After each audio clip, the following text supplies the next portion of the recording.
कोल्हापूर भूषण पद्मश्री शिक्षण महर्षी doctor D Y Patil साहेब यांचं दुःखद निधन झालं आणि या दुःखामध्ये मी स्वतः तर सामील आहे. त्यांच्या सर्व कुटुंबियांच्या दुःखामध्ये आम्ही सामील आहोत आणि त्यांना भावपूर्ण श्रद्धांजली प्रथम अर्पित करते.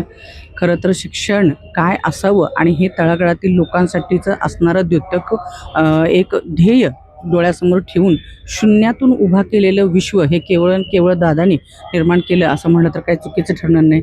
खरं तर आज राज्यपाल म्हणून केलेली कामगिरी असू दे किंवा शिक्षण क्षेत्रातली कामगिरी असू दे इतकी वाखाणण्याजोगी की आहे की केवळ महाराष्ट्रातच नाही तर देशपातळीवर सुद्धा आदरणीय डी वाय दादांचं नाव पोचलेलं आहे. जय शिवराय. आताच तुम्ही आपल्या भाषणामध्ये एका स्मारकाची देखील घोषणा केलेली आहे, काय सांगता? मला असं वाटतं की स्मारक हे अशा व्यक्तीचं उभारलं जातं की ज्याचा कधी अस्त होत नाही आणि अशा पद्धतीचं काम अतिशय कोल्हापूरसाठीचं एक अभिमानाची गोष्ट दादांनी त्यांच्या आयुष्यामध्ये निर्माण करून दिलेली आहे.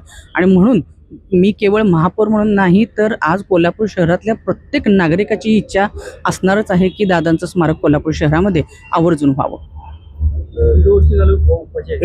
एकंदरीत आढावा घेतला तर राजकीय दिग्गजांमध्ये काय तुमच्या जुन्या राजकीय आठवणी आहेत?